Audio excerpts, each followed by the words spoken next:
नमस्कार, मैं हूं ओम द्विवेदी। स्वागत करता हूं आपका स्टडी IQ के इस प्लेटफॉर्म पे, जिसमें आज मैं उत्तर प्रदेश की जो दैनिक खबरें हैं उन पर चर्चा करने वाला हूं। और हमारी चर्चा को आगे बढ़ाने से पहले मैं आपको एक इंपॉर्टेंट इन्फॉर्मेशन जो कि हमारे लाइफ फाउंडेशन बैच के बारे में है वो दे देता हूं। ऐसे विद्यार्थी जो यूपीएससी के साथ यूपीपीएससी की तैयारी कर रहे हैं उनके लिए ये एक सुनहरा मौका हो सकता है। वो इस बैच में एडमिशन लेके अपनी संपूर्ण तैयारी है जो उसको कर सकते हैं।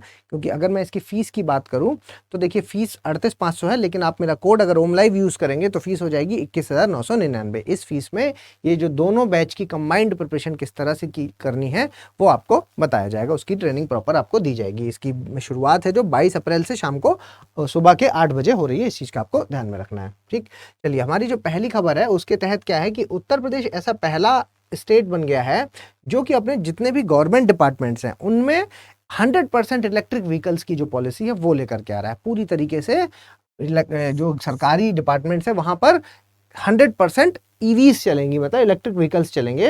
ये देख सकते हैं आप यहाँ पर कि पहला स्टेट बन गया है देश का जो 100% ईवीज इन गवर्नमेंट डिपार्टमेंट्स की बात करता है। ठीक है, अगर आप वैसे अलग से जो गवर्नमेंट पॉलिसी के तहत ये खरीदी जाती है तो उसके तहत ईवीज में 15% की सब्सिडी भी मिलती है। ये आपको ध्यान में रखना है। इसके अलावा अगर कोई मतलब जो सरकार यहाँ पर ईवीज खरीदेगी उसका माध्यम क्या होगा, तो सरकार जो ईवीज खरीदेगी उनका माध्यम है जो वो नॉमिनेशन होगा, मतलब टेंडर नहीं भरा जाएगा, नॉमिनेशन है जो वो इसका माध्यम होगा। इसके अलावा कर्नाटक है जो ये पहला स्टेट बना था जिसने ये घोषणा की थी कि ई व्हीकल पॉलिसी की जो है वो लेकर के आ रहे हैं। ठीक, तो कर्नाटक वाला पार्ट आपको ध्यान में रखना है, यूपी का ध्यान में रखना है।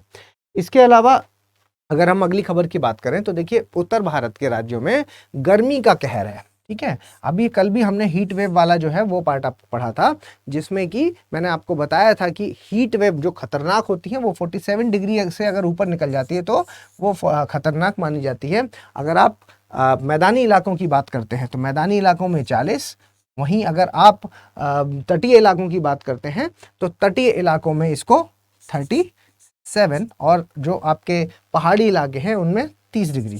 अगर इससे ऊपर निकलता है पारा तो उसको हम हीट वेव की कैटेगरी में मानते हैं। ठीक है, तो यहाँ पर बहुत ज़्यादा गर्मी देखने को मिल रही है उत्तर प्रदेश में। आप चित्तौड़गढ़ है ना, वो हॉटेस्ट प्लेस था डेजर्ट, राजस्थान के डेजर्ट एरिया में कहें तो चित्तौड़गढ़ जो था वो हॉटेस्ट प्लेस था। और उसके अलावा जो सबसे ज़्यादा टेम्परेचर है जो जहाँ पर कवर किया गया, रिकॉर्ड किया गया था, और कितना 43.2 था वो टेम्परेचर जिसको रिकॉर्ड किया गया है। तो मैक्सिमम टेम्परेचर अब तक का है जो वो 44.2 डिग्री सेल्सियस है जो कि रिकॉर्ड किया गया कहाँ पर, आपके हमीरपुर और प्रयागराज में। ठीक है, तो ये वाला जो रिकॉर्ड था इसको तोड़ दिया है उत्तर प्रदेश में, और आपका जो हमीरपुर और प्रयागराज है इन क्षेत्रों में 44.2 डिग्री तक टेम्परेचर है जो वो पहुंच चुका है। तो आप समझ सकते हैं कि बहुत ज़्यादा इस वक्त क्या है कि मार देखने को मिल रही है। गर्मी की चपेट में बहुत ज़्यादा लोग हैं जो वो परेशान है इस चीज़ से। ठीक है, तो हीट वेव्स हैं जो इसके लिए कुछ ना कुछ सोल्यूशन करना होगा। अगर आपको मीटियोरोलॉजी IMD का जो फोरकास्ट है, ठीक है, उसके बारे में बात करें तो हीट वेव की जो कंडीशन है वो बहुत से कंट्रीज़ में है जो वो प्रिवेल करती है। मतलब जो भी ट्रॉपिकल कंट्रीज़ हैं वहाँ पर जो हीट वेव्स है वो जो है वो परेशान करने वाली जो है रिपोर्ट्स वहाँ से पाई जा रही हैं। और मीटियोरोलॉजिकल डिपार्टमेंट ने इसको ऑरेंज अलर्ट की कैटेगरी में रखा है। ठीक है, जहां पर लू की बहुत ज़्यादा संभावना देखने को मिल रही है। और अगर आप इसके प्रोटेक्शन की बात करते हैं तो हल्की रेन है जो वो नॉर्थ वेस्ट प्लेन्स हैं जो वहाँ हो सकती है। किसकी वजह से, कल भी मैंने आपको वेस्टर्न डिस्टर्बेंस, पश्चिमी विक्षोभ की बात कही थी, तो वहाँ उसको एक सॉल्यूशन की तरह यहाँ पर देखा जा रहा है, लेकिन सिर्फ वो पश्चिमी एरिया में प्रेडिक्शन अभी आ रहा है। ठीक है, तो ये चीज़ आपको ध्यान में रखनी है। ऑरेंज अलर्ट है जो उसके बारे में आपको ध्यान रखना है। ये कलर्स आप देख पा रहे हैं, ये वाला जो कलर है वो नो सीवियर वेदर प्रोडिक्टेड करता है। ये वाला कलर बी अलर्ट की बात करता है, ये बी प्रिपेयर्ड की बात करता है ऑरेंज। और जो आपका ये लाल हो गया तो मतलब कि एक्शन ले लीजिए। ठीक है, चलिए आगे देखते हैं। जो हमारी अगली खबर है वो है एंटी करप्शन ब्रांच ने विदेशों से चंदा लेने वाले 4 NGO हैं जो उनके खिलाफ मुकदमा दर्ज किया है। CBI की जांच शुरू है। ठीक है, देखिए मामला क्या है, ऐसा होता क्या है कि NGO के 2 व्यू आते हैं। देखो, एक NGO आप सिविल सोसाइटी ऑर्गेनाइजेशन पूरा ही ले सकते हैं, या अगर हम सिर्फ NGO, ठीक है, अगर हम NGO की बात करते हैं तो NGOs के 2 व्यू आते हैं। एक एक तो ये होता है कि भाई इनके पास जो फंडिंग नहीं आएगी तो बेचारे काम कैसे करेंगे, ठीक है। और आपको पता है कि समाज में इनका बहुत इंपॉर्टेंट रोल है। बहुत इंपॉर्टेंट रोल से मतलब कि हमारे जो समाज की जो प्रॉब्लम है वो इनके थ्रू ही तो पहुंचती है आगे सरकार के पास तक, ठीक है। तो अगर वही नहीं होगा, तो अगर इनके पास फंडिंग नहीं होगी तो ये काम कैसे करेंगे। और सबसे बड़ी बात देखिए, 3 ऑर्गेनाइजेशंस होती हैं, ठीक है। एक आपकी हो गई पब्लिक, मतलब आप सरकार कह सकते हैं, एक हो गई प्राइवेट, और एक हो गई आपकी ये सिविल सोसाइटी ऑर्गेनाइजेशन, ठीक है, सीएसओ जिसको बोलते हैं, या इसी के तहत आपका एनजीओ एक पार्ट है इसी का, ठीक है। तो देखिए जो सिविल सोसाइटी ऑर्गेनाइजेशन है ये पब्लिक जनता के हित में काम करते हैं, क्योंकि इनकी जिम्मेदारी है ऐसा करना। ये हैं जो अपने फायदे के लिए काम करते हैं, ठीक है, प्रॉफिट मेकिंग इनका काम है। और ये ही एक इकलौती ऐसी संस्था होती है जो एक ह्यूमैनिटी के लिए काम करती है, आप कह सकते हैं समाज हित के लिए काम कर रही है, ठीक है, बिना किसी लालच के। जिस ये गोले मैंने 3 इस तरह से बनाए हैं एक दूसरे को काटते हुए, क्योंकि ये सब एक दूसरे से जुड़े हुए हैं कहीं ना कहीं, ठीक है। और ये सब एक दूसरे से जुड़े हैं, इसका कहने का मतलब ये है कि भाई जब तक इनके पास फंडिंग नहीं होगी तब तक ये काम कैसे करेंगे। और दूसरी बात इनके लिए जो समझ में आती है वो ये है कि कई बार विदेशी फंडिंग इस तरह की इनके पास आ जाती है, जिसकी वजह से इनके पास एक मोटिव होता है, मतलब कि बहुत से ऐसे एनजीओज हैं जो सिर्फ कागजों पर हैं, लेकिन वो सही से अपना काम नहीं कर रहे, ठीक है।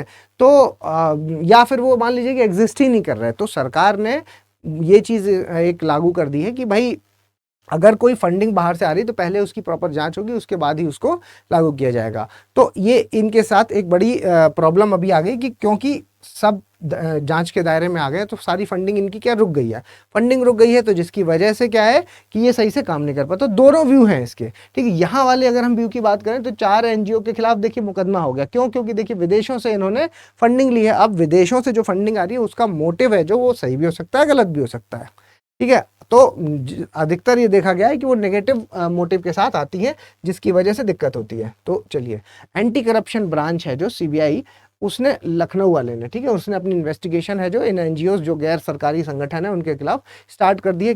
किस लिए? आपका एफसीआरए आपने सुना होगा, ठीक है। एफसीआरए इसका काम क्या है कि जो भी बाहर से फंडिंग आती है, फॉरेन फंडिंग जो भी होती है, उस फंडिंग की पहले जांच करना कि क्या ये फंडिंग देश हित के लिए आई है या कोई और पर्पज है, तो उसके तहत फिर ये अलाउ किया जाता है, ठीक है। एनजीओ कितना 2.85 करोड़ है जो इन्होंने रिसीव किया था बाहर से, अगेंस्ट द रूल्स जो हैं उसके अगेंस्ट जाकर के इन्होंने रिसीव किया, जिसकी वजह से जांच बैठी है।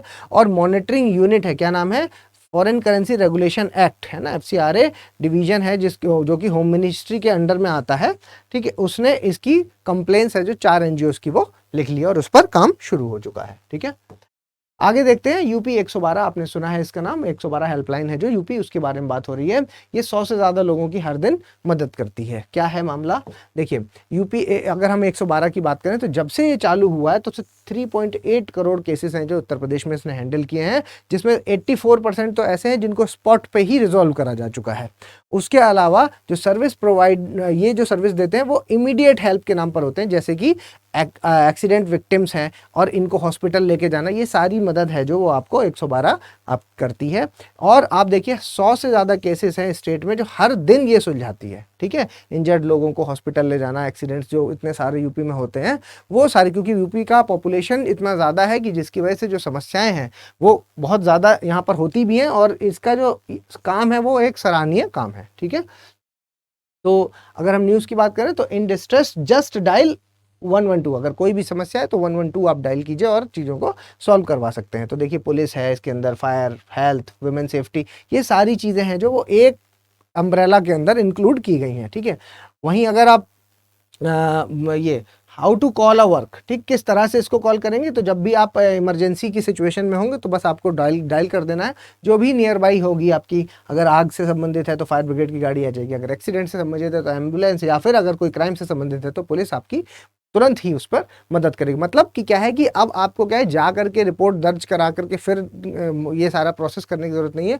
यूपी 112 है जो उसको कॉल करते ही सारी समस्याओं का समाधान है जो वो हो जाता है, ठीक। तो अब हम कुछ क्वेश्चंस की बात कर लेते हैं कि कौन सा ऐसा स्टेट है जो इंप्लीमेंट कर रहा है first electric vehicle policy. Tamil Nadu है, कर्नाटक है, उत्तर प्रदेश है या मध्य प्रदेश है? बताइए, कमेंट बॉक्स में बताइए इसको। इसके बाद विच of the following colour is not included in the IMD colour code. IMD colour code है, उसमें नहीं है इनमें से कौन सा? रेड, ग्रीन, ब्लू या ऑरेंज, कौन सा नहीं है बताइए। इसके बाद विच of the following ministry governs the foreign contribution. Foreign contribution जो बाहर से आने वाला कंट्रीब्यूशन है उसको कौन सी बॉडी गवर्न करती है? आपकी ministry of defence, home affairs, finance या एक्सटर्नल अफेयर्स। कौन सी मिनिस्ट्री है, मंत्रालय कौन सा है, ये आपको कमेंट बॉक्स में बताना है। और इसके बाद यूपी 112 है जो, ठीक है, यूपी 112 है जो, ये हेल्पलाइन नंबर ये कवर करता है which of the following combination of the states, West Bengal और असम, मध्य प्रदेश और कर्नाटक, जम्मू कश्मीर और उड़ीसा, या फिर उत्तर प्रदेश और राजस्थान। ठीक है, किसको ये कवर करता है? तो 112 यूपी के अलावा और कहाँ चलता है, वो वाली पार्ट भी आपको कमेंट बॉक्स में इसमें बताना है। ठीक है, और मेरे ख्याल से ये इन्फॉर्मेशन आपको पसंद आई होगी, तो प्लीज़ इसको लाइक, शेयर और सब्सक्राइब कर दीजिए। और अगर आप मुझे कुछ सजेशन देना चाहें तो कमेंट बॉक्स में बताइए, या फिर om.narayan@studiiq.com पे आप मुझे मेल कर सकते हैं। @omdivedi007 ये मेरी टेलीग्राम की आईडी है जिस पर आप मुझे मैसेज कर सकते हैं, और ओम द्विवेदी स्टडी IQ ये मेरा चैनल है जिस पर आप मुझे करंट अफेयर्स के लिए फॉलो कर सकते हैं। ये PDF भी मैं वहीं पर शेयर कर दूंगा। जल्दी मिलेंगे अपने अगले लेक्चर के साथ, तब तक के लिए धन्यवाद।